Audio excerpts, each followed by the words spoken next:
Hello दोस्तों, आज हम लोग पढ़ेंगे सर्वोच्च न्यायालय या उच्चतम न्यायालय यानी सुप्रीम कोर्ट।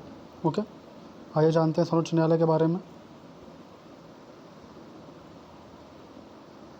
देखिए, फर्स्ट लाइन हमारी कह रही है अनुच्छेद 124 यानी आर्टिकल 124 भारत का एक सर्वोच्च न्यायालय होगा। क्या होगा? भारत का एक सर्वोच्च न्यायालय होगा जो कि एक मुख्य न्यायाधीश तथा ऐसे अन्य न्यायाधीशों से मिलकर बनेगा जिसे राष्ट्रपति समय समय पर नियुक्त करेगा। ओके, वर्तमान में न्यायाधीशों की संख्या कितनी है? 34 है। कितनी? 1+33, 34 है। ये आप लोग याद रखिएगा, इससे क्वेश्चन पूछता है। ओके, फिर क्या कह रहा है? न्यायाधीश बनने की योग्यता, क्या क्या योग्यताएं हैं? भारत का नागरिक होना चाहिए, किसी हाई कोर्ट में 5 वर्ष तक न्यायाधीश के रूप में कार्य किया हो या 10 वर्ष सुप्रीम कोर्ट में वकालत की हो। क्या कह रहा है? 5 वर्ष, 5 वर्ष या तो आपने हाई कोर्ट के न्यायाधीश के रूप में कार्य किया हो या फिर 10 वर्ष सुप्रीम कोर्ट में वकालत की हो। रिटायरमेंट की उम्र होती है 65 वर्ष। ओके, न्यायाधीश को महाभियोग द्वारा हटाया जाता है। महाभियोग द्वारा हटाया जाता है। महाभियोग लाने के 2 आधार हैं। महाभियोग लाने के 2 आधार हैं। कौन कौन से? पहला है साबित कदाचार। ओके, साबित कदाचार। दूसरा है असमर्थता। क्या है? साबित कदाचार पहला, और दूसरा क्या है? असमर्थता। फिर देखिए क्या कह रहा है नेक्स्ट लाइन में, महाभियोग प्रस्ताव लोकसभा या राज्यसभा किसी में भी लाया जा सकता है। ओके, लोकसभा या राज्यसभा किसी में भी लाया जा सकता है। लोकसभा में लाने के लिए, ध्यान से सुनिएगा, लोकसभा में लाने के लिए 100 सदस्यों का समर्थन। ओके, जबकि राज्यसभा में लाने के लिए 50 सदस्यों का समर्थन होना आवश्यक है। यानी लोकसभा में 100, राज्यसभा में 50। फिर क्या कह रहा है? जिस सदन में प्रस्ताव लाया जाए, ओके, जिस सदन में प्रस्ताव लाया जाए तो उस सदन का स्पीकर स्वीकार या अस्वीकार कर सकता है। ओके, उस सदन का स्पीकर स्वीकार या अस्वीकार कर सकता है। ओके, नेक्स्ट लाइन में क्या कह रहा है?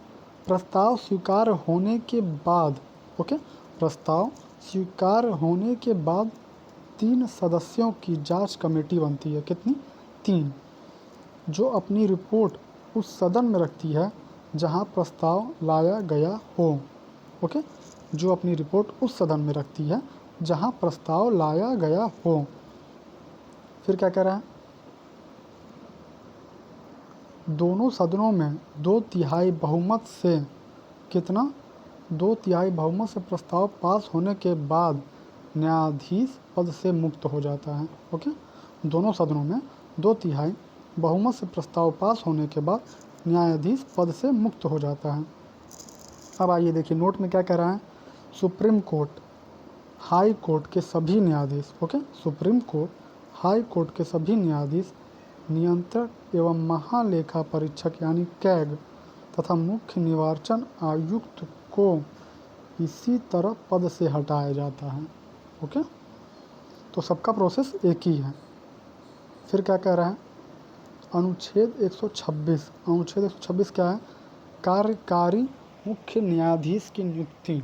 ओके, कार्यकारी मुख्य न्यायाधीश की नियुक्ति। तो मैं आपको इसके बारे में बता दूं कि इसका मतलब क्या है। यदि मुख्य न्यायाधीश का पद रिक्त हो, ओके, आर्टिकल 126 में ये है कार्यकारी मुख्य न्यायाधीश की नियुक्ति। तो इसमें ये कह रहा है यदि मुख्य न्यायाधीश का पद रिक्त हो अथवा अनुपस्थित हो तो अन्य न्यायाधीशों में से वरिष्ठ न्यायाधीश को राष्ट्रपति कार्यकारी मुख्य न्यायाधीश नियुक्त कर सकता है। ओके, कार्यकारी मुख्य न्यायाधीश की नियुक्ति यही हुआ कि अगर मुख्य न्यायाधीश का पद रिक्त है, अगर उस पद पे कोई नहीं है अथवा अनुपस्थित हो, ओके, तो अन्य न्यायाधीशों में से जो वरिष्ठ न्यायाधीश होगा राष्ट्रपति कार्यकारी मुख्य न्यायाधीश नियुक्त कर सकता है। फिर देखिएगा आर्टिकल 127 क्या कह रहा है? तदर्भ न्यायाधीशों की नियुक्ति। तो इसके बारे में बता रहा हूँ मैं आपको क्या होता है ये। यदि सुप्रीम कोर्ट का कोरम पूरा न हो तो हाई कोर्ट तो हाई कोर्ट के न्यायाधीशों को सुप्रीम कोर्ट में तदर्भ न्यायाधीश के रूप में राष्ट्रपति नियुक्त कर सकता है। ओके, क्या कह रहा है? हाई कोर्ट के न्यायाधीशों को सुप्रीम कोर्ट में तदर्भ न्यायाधीश के रूप में राष्ट्रपति नियुक्त कर सकता है। ओके, फिर क्या है? फिर है हमारा अनुच्छेद 129 यानी आर्टिकल 129 क्या कह रहा है? सुप्रीम कोर्ट एक अभिलेखीय न्यायालय होगा। इसका मतलब समझिए क्या होता है। जब सर्वोच्च न्यायालय किसी मामले में कोई निर्णय देता है, ध्यान से सुनिएगा, जब सर्वोच्च न्यायालय किसी मामले में कोई निर्णय देता है तो उसके निर्णय को लिखित रूप में रखा जाता है। क्या कह रहा है? उसके निर्णय को लिखित रूप में रखा जाता है।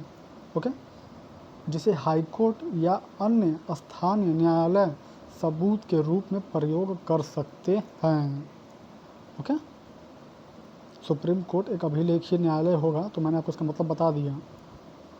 यदि सर्वोच्च न्यायालय कोई निर्णय दिया है, सर्वोच्च न्यायालय किसी चीज़ में कोई निर्णय दिया है तो उसके निर्णय को लिखित रूप में रखा जाता है। ओके, ये इसलिए रखा जाता है कि जिसे हाई कोर्ट या अन्य स्थानीय न्यायालय सबूत के रूप में प्रयोग कर सकते हैं। ओके, फिर क्या है? सुप्रीम कोर्ट का क्षेत्राधिकार। आइए देखते हैं क्या है।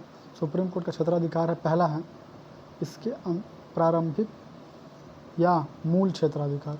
पहला हमारा है प्रारंभिक या मूल क्षेत्राधिकार। तो इसमें क्या क्या है?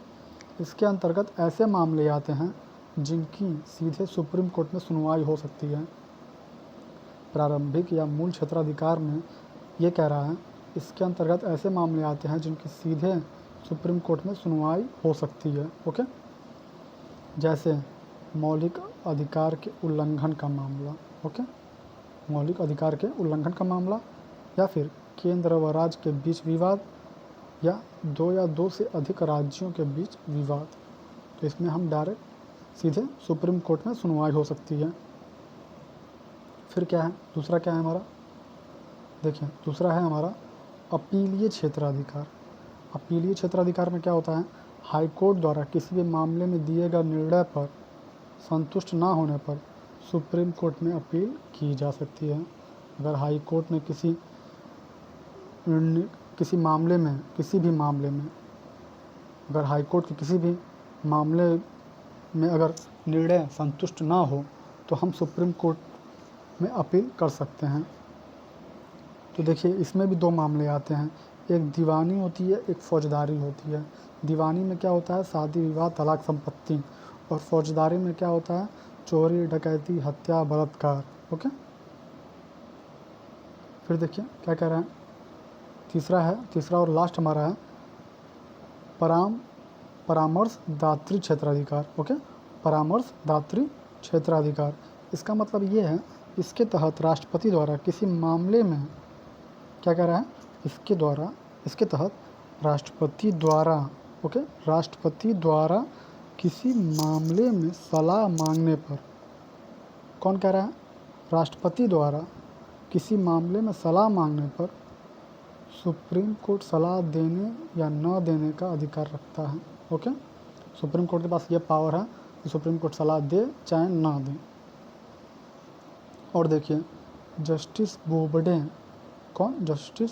बोबडे भारत के सुप्रीम कोर्ट के 47वें मुख्य न्यायाधीश हैं। आप लोग इसको याद रखिएगा।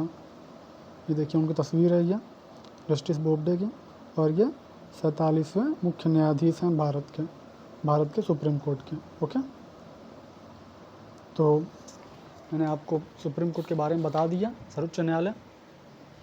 आज की वीडियो में बस इतना ही। धन्यवाद।